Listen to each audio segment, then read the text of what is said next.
Champion Tainan Dalpra. Tainan, 2025 was an incredible year for you. You won Europeans, Pans, Brasileiros, Worlds. I know winning a world title as a black belt is a pretty emotional journey. So how's this past week for you been since you won your third world title? Man, this past week in my life has been amazing. Like you said, all the first 6 months of this year has been incredible.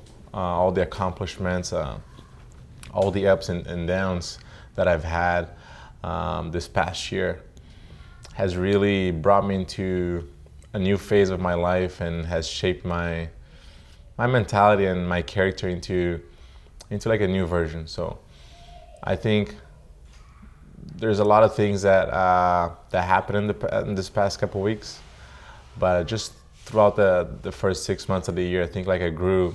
This was the year that I've grew the most as a person, and somehow that reflected in my jiu-jitsu journey. So we spoke with Guy just a few minutes ago, and he talked about the experience you had at the 2024 Worlds. And I know you did an interview recently where you said that after that event, you kind of had a moment where you weren't really sure what you were going to do next. Do you remember having a moment of clarity after the 2024 Worlds about what your plans were going to be for 2025? I think after this first season, for the first couple of days, it's just like rethinking about what happened, rethinking of the journey so far, regroup and go over the things that we could have done better and the things that plan what's next. But for the first couple of weeks, I was just caught into emotions and not really sure of what was going to be next. I felt that the way how everything played out was, I never imagined myself at that position. So I think like when you lose a fight, finals, first round, you were beaten that day. So like there's things that you need to work on, but the person was the bastard that day. Like there's nothing to say it. But when you lose and by disqualification and the way how everything played out is, it felt unfair for the first couple of days. So I had to go through a lot of conversations with Professor Guy. I had to really get a clear picture of how I was going to deal with it and how could I take something positive out of it.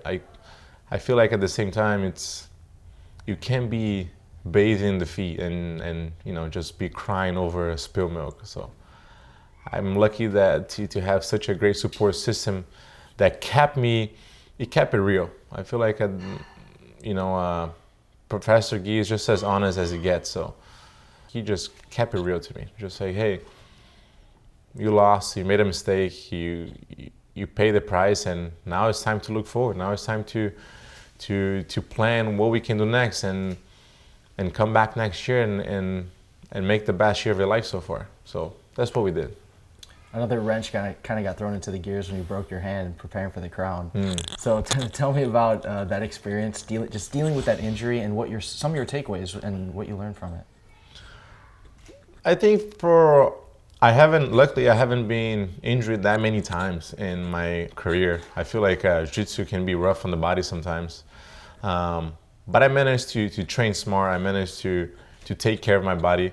And but the few injuries that I've had, I feel like they were like a test to my mentality to see how I would manage under such a tough situation.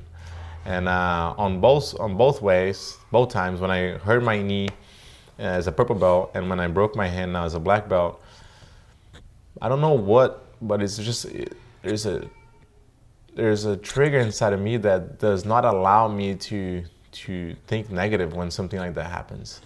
So for both situations, on both different times, I was able to stay very positive. I was able to stay confident and I was tunnel vision on to what the goal really was. I know like an injury it's a setback. It puts a pause into everything you're doing. But to be honest, it never paused me from what I was doing. I just looked to find a different route, to continue my journey, to not put any stop into my career, any holds, and just continue to thrive. So I was away from Jiu-Jitsu for a couple weeks, but I was so active with everything else. Working out, preparation, staying in shape, my diet, my mindset. So I felt that for both injuries, even though they're tasks to your career, for whatever reason, I just stay positive, and I think it's something that has brought me closer to my faith as well. So they come in hard ways, but there's a lot of benefits out of it. So I was able to be clear of what was going on, even though the injury it's a tough situation to be. As an athlete, it's like the toughest you can ever face, because when you look at it, you lose a competition, the next weekend you compete again, and it can continue to go on. But when you're injured, then what do? You have to stop everything that you do, and you have to not do what you love the most, and that's tough. That's hard. But I never stopped for 1 second. I just tried a different route, and with my team, I was able to regroup. I was able to find a different route and continue to go after the plan. So you definitely tell that you were continuing to put in the work. You came into Europeans, won a gold medal there, also won gold at Pans, and you fought Andy in both of those finals. I know Andy's an athlete similar to you, been training since he was a little kid, very similar goals. It feels like he's been an important part of your journey, someone that you've met who's provided challenges and helped you to grow. So can you comment on those finals and just Andy's importance in your career thus far? The first finals at Europeans, I felt like my hand was still like at 80%. Like I was still recovering. My training wasn't fully focused on jiu-jitsu. I was still being very specific with the way how I prepared to make sure I didn't re-injure my hand, especially starting the year. So we had to be very careful with the way how we're preparing. And even during the fight, I felt that during that first fight, I played more safe. Usually, I like to exchange more techniques. I like to be more open, more freely to move. And I like the match when it's more dynamic. For this first match, I played more safe. I was more strategic about the match, and I was just mainly focusing on feeling the competition. And because at some, when you go through what happened to me at Worlds and then following up crown, you finally got another chance to compete. You don't want anything wrong to go again. And, that was just me guaranteeing, that I could still fight at the highest level and that I could still perform. Right after that, when I came back to the gym, the next couple weeks, since the training had slowed down from the competition and everybody was getting back from the trip, I was able to really focus on the recovery and getting back to 100%, getting back to no limitation training, no worries about certain situations and positions, and just focus on one thing and one thing only, which is to increase my jiu-jitsu level. So then the next goal for me was at Pans, not just to win the competition, but to be able to perform, to be able to feel myself again, to be happy and satisfied with my performance. Most of the times that's something that I struggle throughout my career to finally be, happy with the way how I fight and not be so judgment about, the way how I competed. And for this time, I was able to go out there and really put on a performance that I wanted, to fight how I liked it, and just to continue to grow inside the competition. And luckily, having such a great opponents like Andy, I don't even think just the competition, but the preparation leading up to it, it does separate you and puts you in a different category in terms of, mentality, focus, tunnel vision. And I feel like when you don't have that, it's hard to find motivation. It's especially when you have already accomplished many goals that when you first join in the black belt, you're seeking to get those titles that you don't have it under your belt yet. But when you have that already, it's finding those source of motivations every single day. Like even training, sometimes it can be so tiring doing the same thing every single day.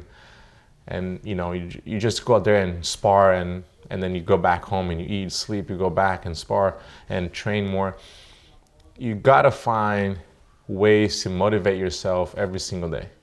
So that way you can continue to seek for knowledge, you can continue to make improvements when you're in the training room. So I always put myself in that position where, there's people that are training to beat me. There's people that are preparing to go out there and come out with the victory over me. And I feel like that puts me into a different mindset. That puts me into a laser focused mindset. And it sharpens up my techniques and puts it all together. That's why I said the first 6 months, I don't take a break. Even when I'm home, like I'm focused on what's the job ahead, and I'm very aware of the responsibility that I have every time I step inside those mats.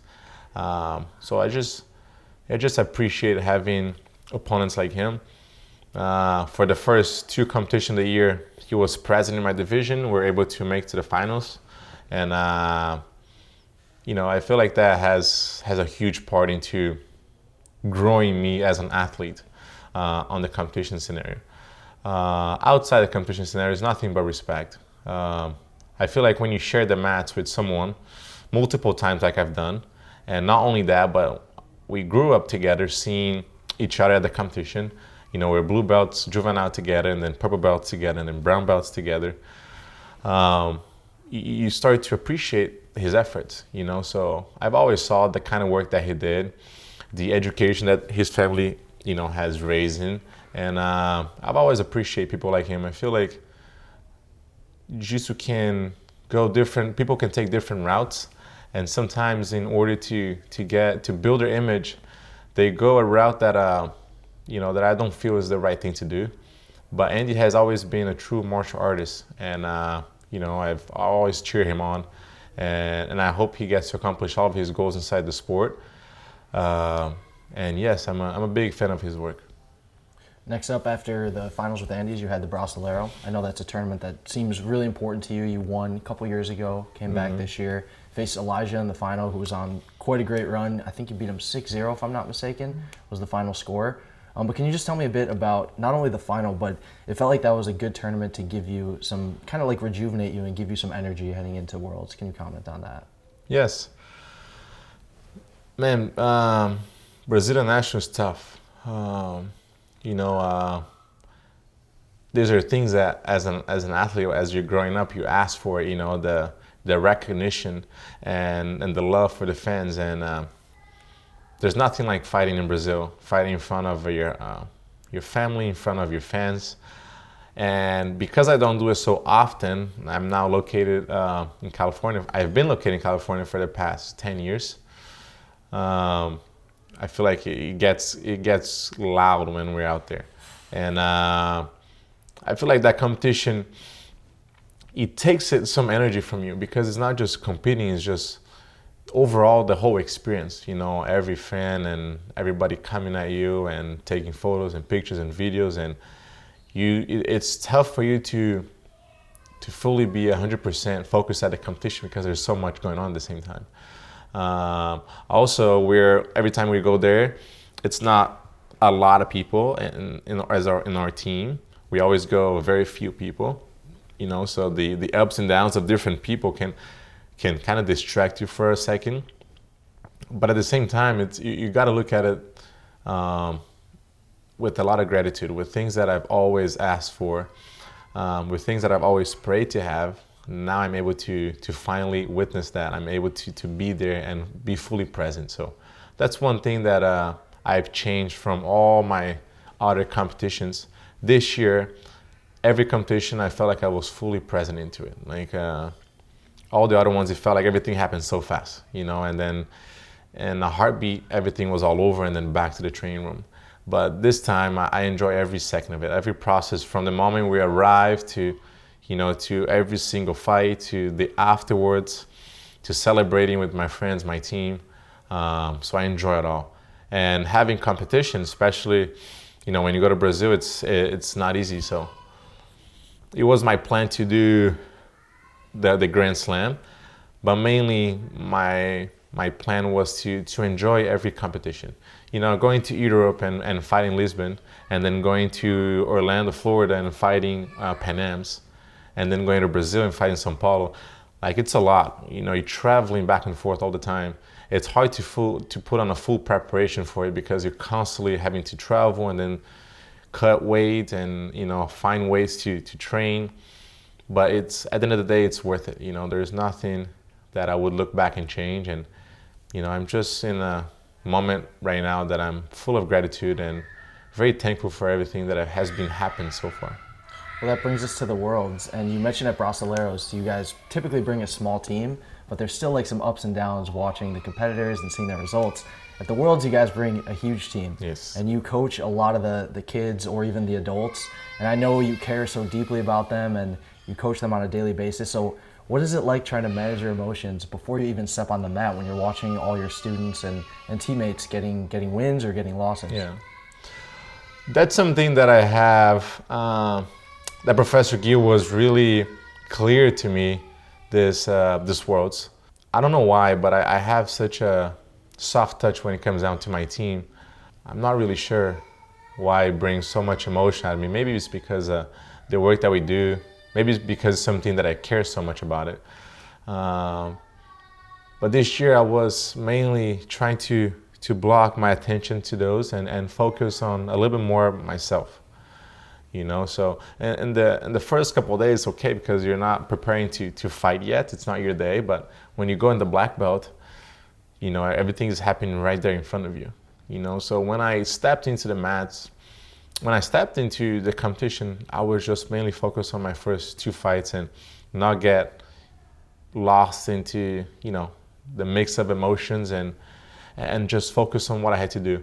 But it's so tough. It's so hard to see people that you see every day working so hard to accomplish their goals, just being right there with you and fall short. And it's hard because you almost like don't even want to celebrate your own because that there's people that are heartbroken at that moment, So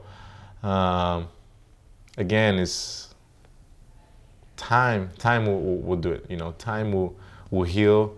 Time will bring all the goals that they have, and the up and downs are just part of it.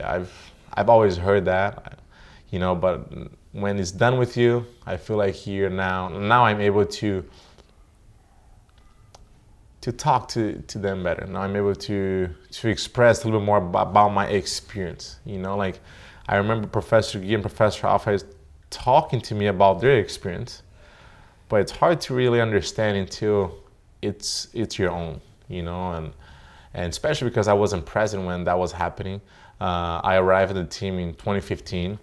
That's when Professor Guy had already retired. Professor Alpha was doing his last year when he went and won the last year. So I didn't really get to see their side of what happens when they don't accomplish their goal. But I saw a lot of the teammates. So when it's right there next to you, it's hard. But I managed to focus a little bit more about myself, and I knew that I had to do this in order to have the outcome that I wanted. But again, it's tough. It's tough to see it. But together as a team, we have such a great support system. I've never seen anything like it because even though we have our different careers, different routes, different goals, I feel like as a team, we're all together. When one is fighting, then everybody's fighting. Then when one is down, then everybody's there to pick him up. When we celebrate, then we celebrate hard all together. We really celebrate our surroundings. We don't take that just for granted. And that's something that I appreciated because it's, at the end of the day, it's not yourself only. It's not about the medals, and you can't accomplish anything if you're trying to do it on your own. So I appreciate the camaraderie. I appreciate the friendship. And I feel like nowadays with the way how things are going, building relationship can be people looking for opportunity over you, people trying to get something out of you, people being fake in order to be around you. But when you build around people that are going through it every single day, you know, you're going at each other every single day, blood, sweat, and tears being shared every single day, I feel like that's a true relationship, you know, and that shapes us to who we are and brings us together even stronger, you know. So again, we spend more time, you know, with my teammates, my professor, more than I do with my family. So since I moved here, that has become my family. AOJ has become my home, and that's the reason why I'm so proud to represent my team. Well, you looked laser focused on Saturday going into your own competition. 2 fights, 2 submissions. Tell me how you felt stepping onto the mat and with those results on Saturday. It felt good. The competition on Saturday, first day, there's a lot of things that I was talking to my professor, preparing leading up to it. And I feel like when I prepared that way, there's no really surprises. I did not focus this time on what I was going to do in terms of game and strategy. I just focused on filling out the competition, let the matches play, let it flow, and just think about my level comparing to my opponent's level. So I had that as base, and then I had the time, the 10-minute mark, to get the job done. And I feel like that way it keeps me more grounded, it keeps me more focused and more relaxed because, you know, I train every single day. I know what I'm capable to do inside those 10 minutes. So I just needed the opportunity. So until the opportunity came, I was just mainly focused on staying relaxed, staying focused, not overthink too much, you know, just know what I have to do and wait for the time to arrive. So that's what I was really thinking during that moment. I was not getting myself caught in any emotions about what was going on the outside and things that I could not control. I was just waiting for the moment to arrive and finally being able to perform and to do what I love to do and do every single day. So then that brought you to Sunday. You had Ronaldo Jr., and then the winner of your match was facing the winner, I think it was Rolando and Jan Picapau. Yeah. So those all opponents that you had fought before.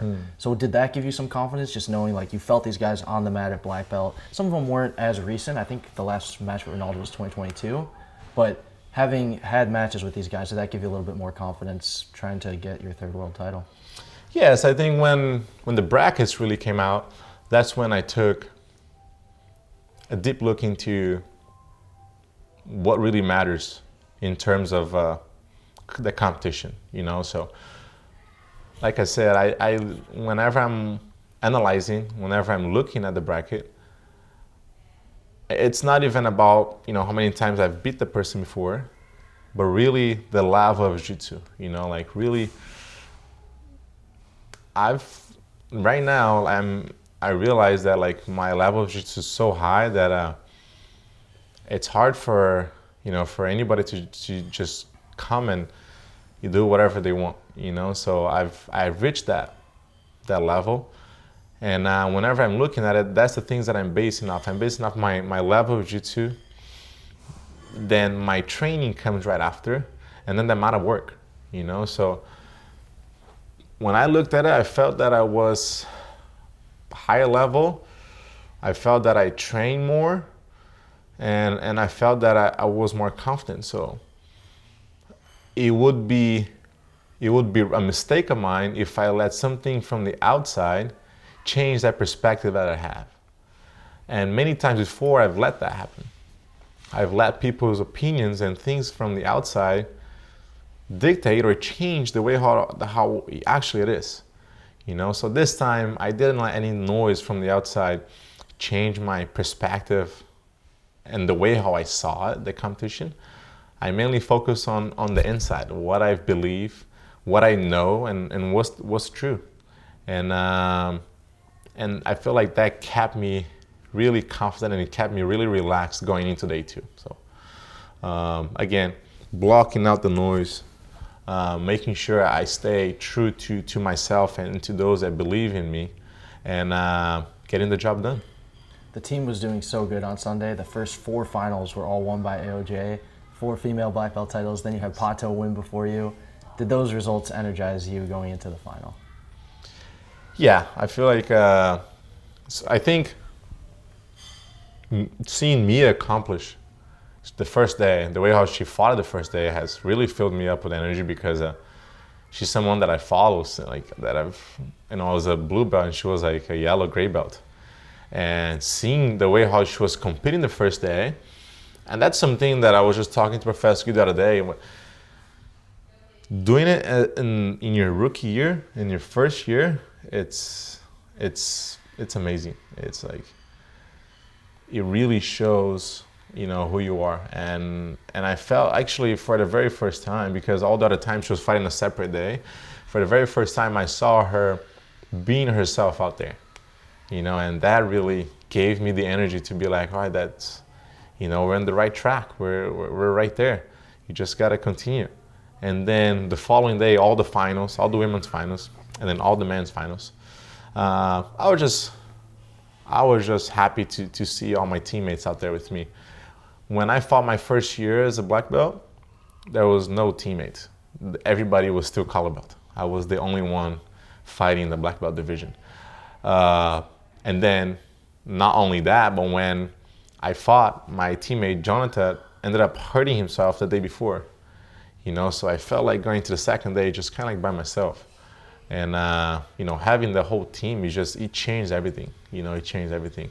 I remember for many, a few years ago when I looked at it, I was just like, man, I'm not sure if I can do this for this long, because it's, I don't know, it's tough to go out there by yourself. But then as every year I get more teammates coming in, it motivates me to continue to do more, because now I don't feel like I'm by myself anymore. I have all the women's there, they're competing for the finals. I have all the black belts that are competing for the finals. And then when it's finally over, there's a couple more black belts that will be present in the next year. So this coming year, that's why I say it's hard for us to say this was our best year so far. Because it was a great year, but looking at it right now, I feel like next year's gonna be even better, just because we have more people now arriving from the color belts, arriving to the black belt, and more promising color belts that are at the level to be a black belt. So I've always thought about, when am I gonna shift my career? When am I gonna become a coach? When am I gonna stop competing? But honestly, all of them are just filling me up with energy and just keeping me motivated to continue to do it, because now we're together as a team. So it's amazing to see it and just to be there. I want to be part of it, so, and it's great to see it. And I feel like their wins and their success is just also mine, so going into that finals with everything that had just happened, it was a great feeling having the whole crowd, my team there fighting at home. It made just everything perfect. 2021 and 2022 were so flawless. It was your first and second title. But just like from an emotional perspective, how would you compare 2025 to those other titles? Because like you mentioned, you had your whole team there. You overcame all that adversity. You had to feel a little bit different emotionally, right? Again, I feel like every year it's special, obviously, when you win. But this year was the most special because how I was feeling in the moment, just because how I felt throughout the process. Again, I've came much closer to what I believe, to my faith in the past couple months, and that has put me in a different spot. That has put me, maybe before, in the first couple of years, I would be happy and I would celebrate that I won. But there's many things that I took for granted. Many things that I let it pass, that I let it slide by. And this year I was able to take advantage of everything that competition had to offer me, and just with the heart full of gratitude, feeling very blessed to be in the position that I'm in. And I feel that completed myself on the inside. I've always felt that I was very complete on the outside, very well-rounded, very composed, with the things that I was doing, with the way I was preparing. But on the inside, I felt like it felt a little empty before. And then for this time, my whole focus was to be satisfied with myself, to appreciate the things that God has allowed me to do and the position that He's put me in, and I feel like to take full advantage of the gift that He has given me. And when I felt complete on the inside, it felt like the moment was going by on slow motion, and I was just able to witness everything. I was just able to appreciate everything that was being done. And right when it ended, it was just like, man, all the hard work, everything that I did, every time I was like praying, I was asking for, to be in this position. He kept His promises, so it was a beautiful feeling, and I hope I'm able to have that feeling more and more often. Yeah, it was an incredible run to watch, not only like your performance on the mat, but also watching your students and your teammates compete. So congratulations again, and thanks so much for your time today. Thank you. Appreciate it. Thanks, Tainan.